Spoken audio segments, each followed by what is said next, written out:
ყველაზე ხშირი მიზეზი უშვილობის არის სქესობრივი გარდამავალი ინფექციები,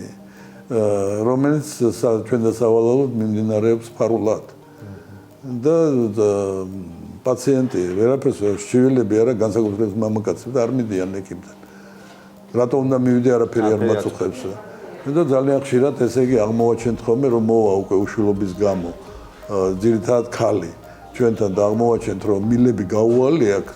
ქალის მილები აქვს ფალობის მილები აქვს ის თუ არ არის გამოვალი ის ვერ დავარსუნებ და ვიკვლევ თუ საიდან წარმოიშვა აღმოჩნდება რომ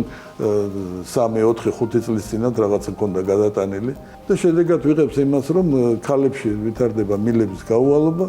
უშვილობა მამაკაცებში არის ეკვივალენტი ქალის მილების გამოვალისა თეს გამოსატანი ბაგირაკები ქვია იგივე იხშობა ანთების გამო და მამაკაცი ხდება უშვილო მამაკაცებში ამას გარდა ანთებით გარდა ნუ ნახევრად ანთებითი პროცესის იწვევს უშვილობას თუ კი მას გადატანილი აქვს ვირუსული დაავადება რომელსაც ყვაყური მეორე ადგილზე არის ენდოკრინული მოშლილობა განსაკუთრებით ქალებში ჰორმონების მოშლილება სქესობრივი ორგანოების და მათი ჰორმონების არასწორი ფუნქციონირება მერე მამას მოყვება ზემდეთი